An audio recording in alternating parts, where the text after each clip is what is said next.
Hey there, day 222, 365 days towards racial change. My name is Thomas Nyback. We are here talking about racial issues in America, primarily black, and um, how to articulate how we get along, what we believe, what we should be doing if we want better, if we want change, and um, how to become competitive, self-determining, self-empowered in America and in general, overall. Got plenty of outliers, entertainers, sports people, stuff like that.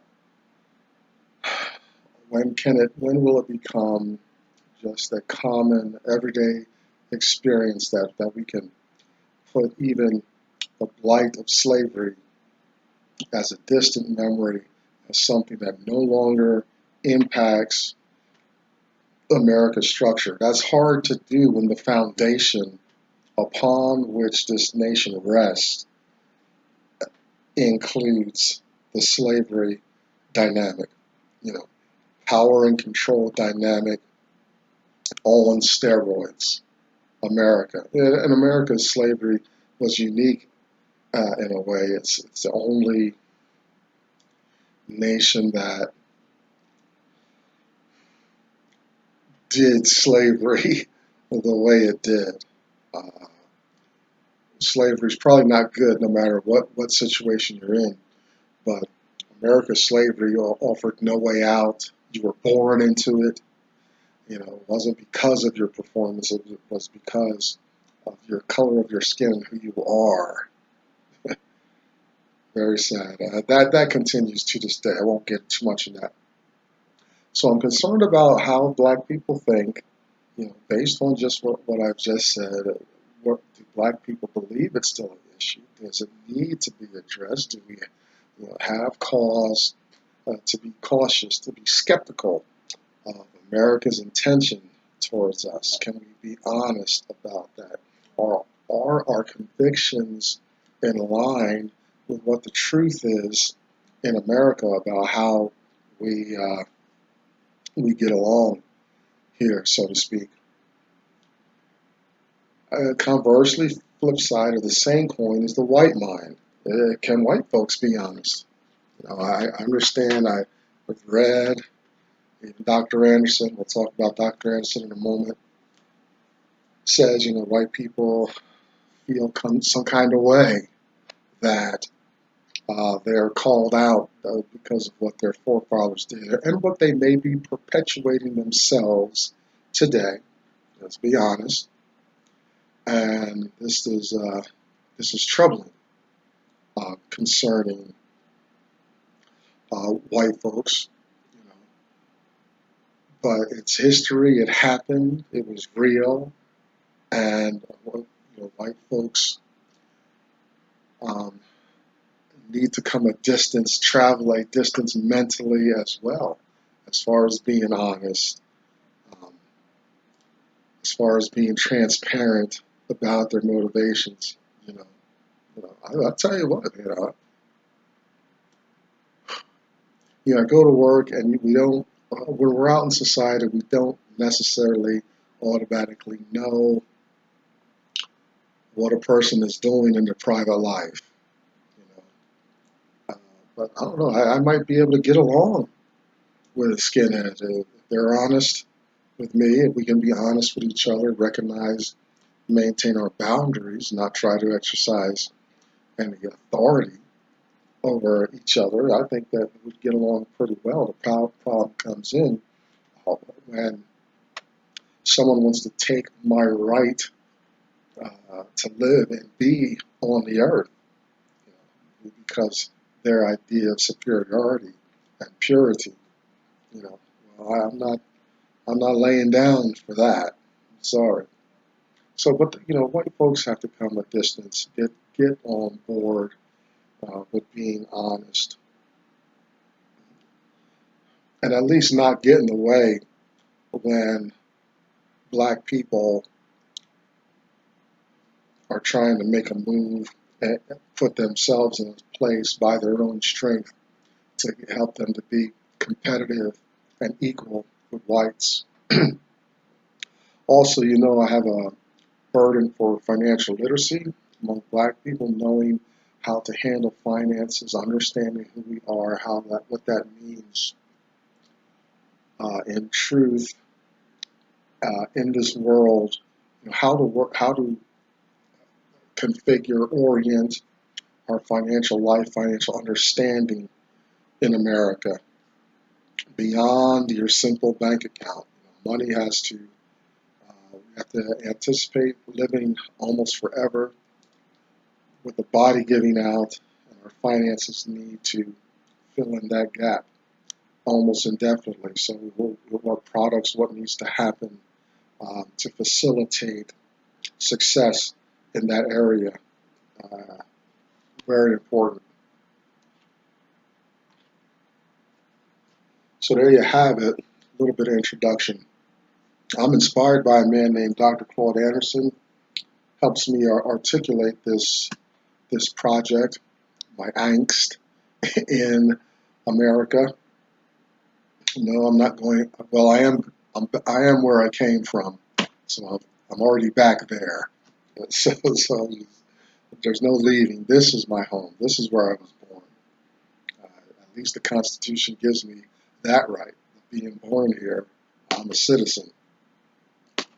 Can't touch me in that regard. A Black History Reader, 101 Questions You Never Thought to Ask. Black Labor, White Wealth, Search for Power and Economic Justice, and Dr. Anderson's National Plan to Empower Black America, Powernomics. You can find Dr. Anderson at powernomics.com. We are in our extended series of story time, Uncle Tom's Cabin, and we're going to get into some real subjects when I get back from vacation, I promise you. Behind me, you'll see the hashtag #US2 symbol. You'll find black women there conversing, having a lot of support in one another there. Check out Black Enough, BLAGGENUF. More groups, people there. If you can't find your flavor on the World Wide Web, do what I did, start your own. And see what it does. Make it just your little project. Doesn't have to be a Facebook explosion, massive marketing attack or anything like that. Free yourself. Start small. And like I said, we are in our extended time in Uncle Tom's Cabin. We're in chapter 28, part 4 today. We'll finish up tomorrow. Part 4. So the chapter is named Reunion, and we're hoping that after all the sadness and the Eva and death and stuff like that, we're hoping that the reunion is referring to Uncle Tom's emancipation. We learned a couple days ago that St. Clare is ready to emancipate Tom. He hasn't put pen to paper yet, so, we're wondering. Ophelia is giving some disturbing caution to St. Clare, saying, well, let's get this done now. Apparently, in Louisiana maybe, emancipation takes longer than simply giving a slave to another person. Topsy's transfer to Ophelia is something that happened overnight, a few pen strokes and one witness. Emancipation seems to be a little more involved, and now it's a little more work. You think about, think about your pet project or something you love to do. You know it takes. You don't just jump right into it. You've got to set the scene, the mood, and you got to get your lighting and seating right and prepare to engage because you want to be in that in that space for a while and be effective and thorough. So this emancipating the slaves, a little more involved. In St. Clare, he's convinced. He's made the decision. He just has yet to put pen to paper. So, we find him. He's still asking some questions. Hypocrisy of the church, the slave institution as a cancer in American society. It was Eva's will. Um, these things are revisited. How to emancipate in a humane way, because this group, this welfare state that white people created, is illiterate, had no resources, cannot be competitive out in the world.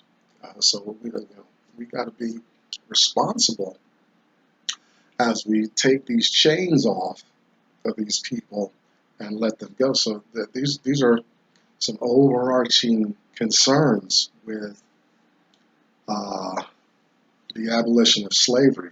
Harriet Beecher Stowe, the author, she's purposely um, forwarding these issues to the public.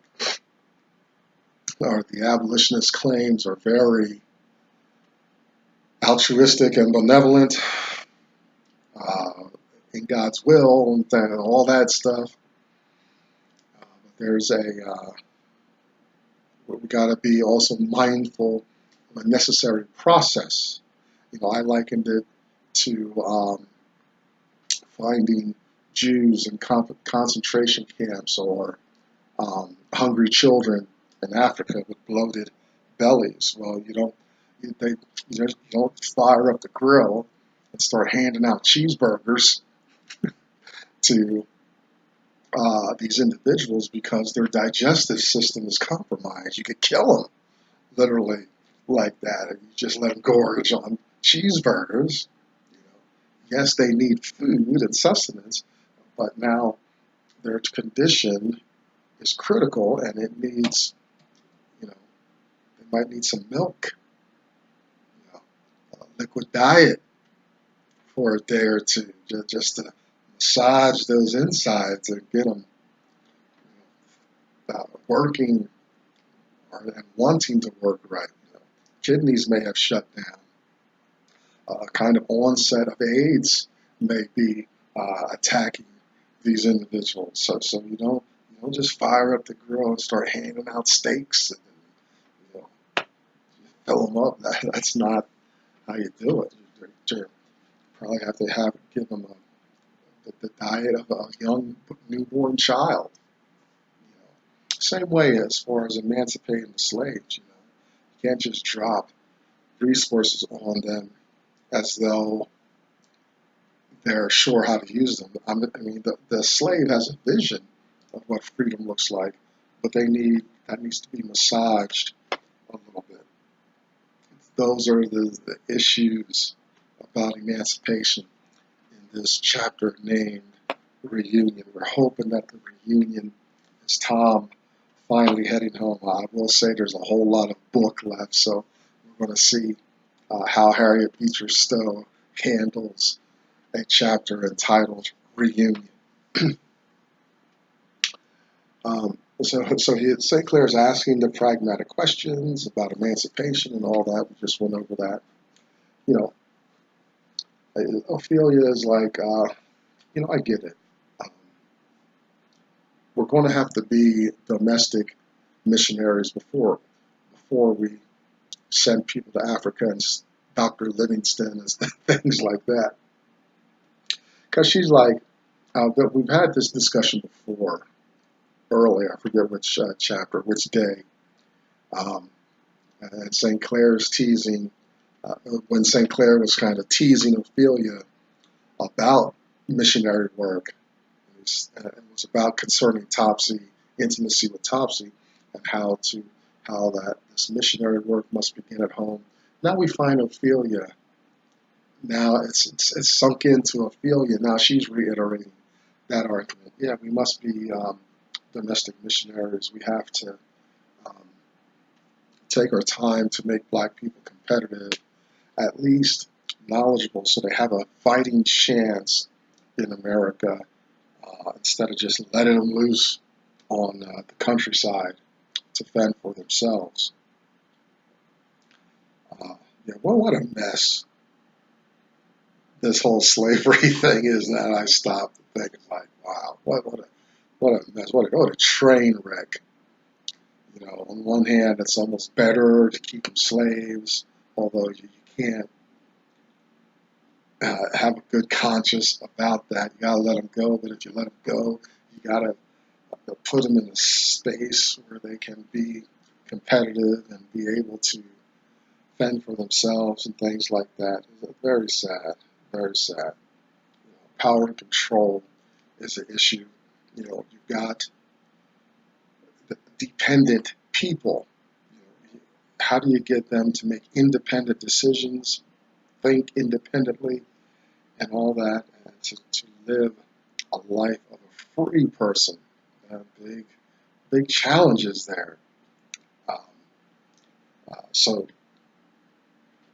you know, it would have been more realistic had, you know, the blacks been freed and there have been the government instituting organizations to receive these people to educate them and stuff. Now they did. I mean, in a way, we can look at public schooling, incarceration, right? That's not the best choice, but incarceration is a demonstration of that model of having the government have institutions waiting for these emancipated people. Um, that they that's a like I understand it mentally, right? And I bet you there's some organizations, white institutions, were like, yeah, that's what jail is for. You don't just can't just let them out.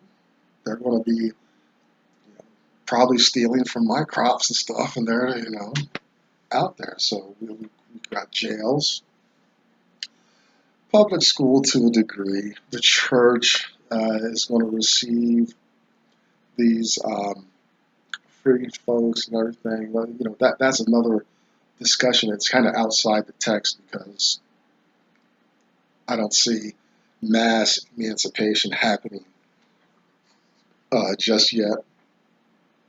But those are some of the issues. So there's power and control. You know, these reflections, philosophies on how to deal with the people locked up in this welfare state. Here's another mention of St. Clare's mother. I mean, he's like, yeah, yeah. You know, up to this point in this chapter, and previously, he's had a lot of opportunities, instances, examples of how to do this, putting pen to paper. He got Topsy out of the way. That was a good sign, positive sign. Gave Tom the news. Now we know he has intentions of letting everybody go. And he's reflecting on his mother again. And what do we know when he reflects on his mother? Well, his mother is one of the three white women in the story that have had a large impact on his life to move him towards emancipation, to being a true, full-blooded abolitionist,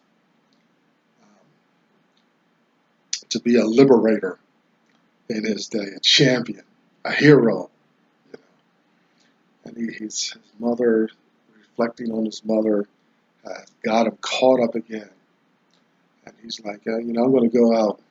I'm going to go out. You know. He's on his way out. It seems like everything is in place. Tom's going to get free, and the rest of the slaves are going to come out very well. But, you know, he needs to get a drink first. His mother is pressing on his mind. What, uh, what incredible things need to need to happen, but I do the same thing when it's all laid out and I get an idea. Okay, I know everything's in place. I got all the materials. Suddenly I'm procrastinating. I shut down. And I put it off until it's pressing. You know, boy, my life would be so much better if I got an assignment and went straight at it. Wouldn't that for you? Wouldn't your life be different if you got the rules or your assignment and you immediately got that? Like you'd be known for a person who just can crunch an assignment as soon as it's uttered. Oh man, I want to turn myself. I'm going to make a commitment right here on video to be more like that in the future. Get an assignment, crush it, and move on. Keep my life just going. Let's see. We'll find out.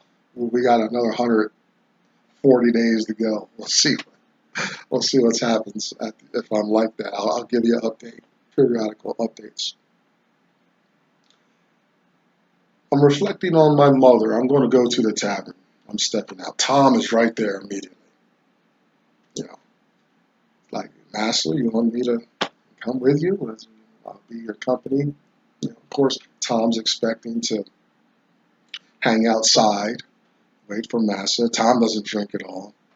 He even sidled up to St. Clare way back, concerned about his drinking and stuff like that. But St. Clare's, no, I'm good. That's, I just, solitude. Men are like that too. I get like that. Something heavy assails me. I become very contemplative, and I just need some space. I don't want to be with a woman. I don't want new things. I don't want to spend money. I just want to be out in the field, sunshine, clouds. Of course, this is the evening, but stars, the moon, look up the universe, the expanse. As I come to some new level of knowing, understanding, being in the world. That's St. Clare's mother, put those influences, those hooks into St. Clare long ago when he was very young. She planted those seeds. Those seeds went on the rocky soil of Alfred's heart, and Alfred went his father's direction. But St. Clare is made of different stuff. He has more depth than that.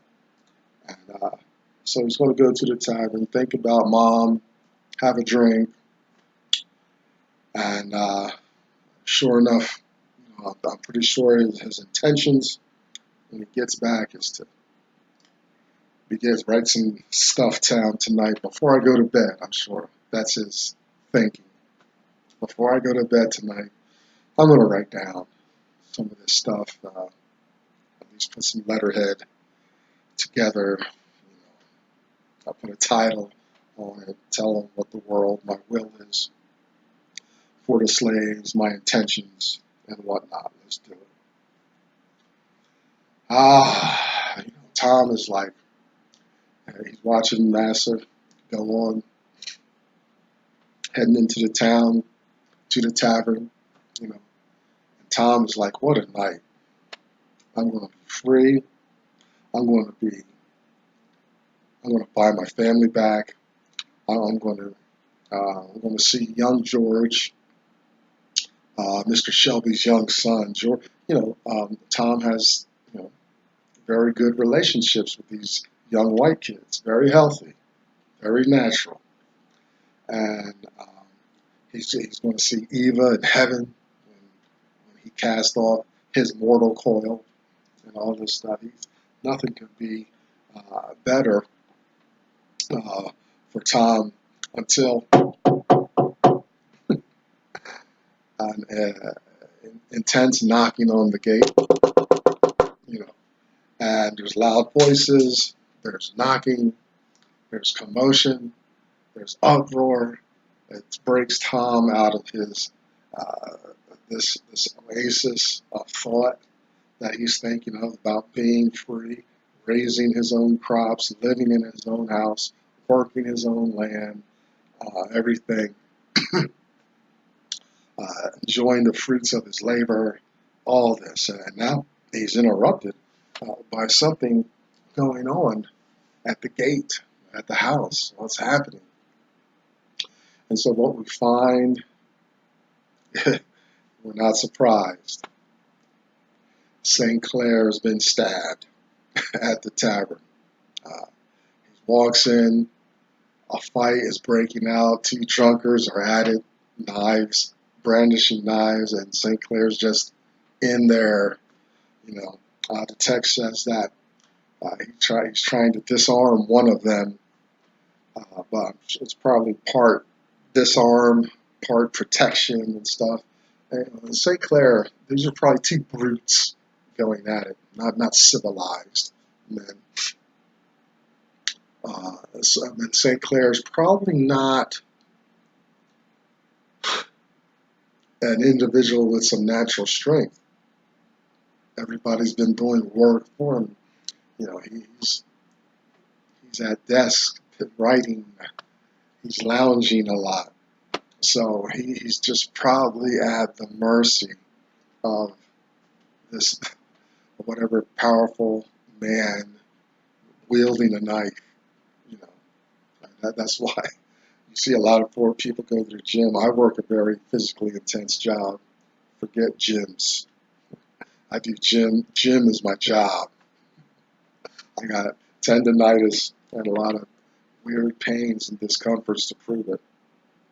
So I'm very well kind of put together, so I can evade some of that if I just have to step into in between some altercation by accident. I'm kind of large as well.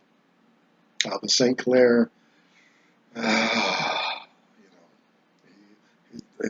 text doesn't indicate that he does any kind of labor ever. So, when he's in between and maybe he tries to inject a word or something, and one of these brutes, like, what? You said what? And there's St. Clare has no defense. He's just not physically in that space. You don't necessarily have to be a fighter, but to have some strength to fend off the attack. I don't see St. Clare's even been able to do that. So now what? It's pretty bad wound. It's very serious, and we got to wait till tomorrow. I'm sorry, you didn't buy the book, so you don't know. Maybe it's online. Read chapter 28.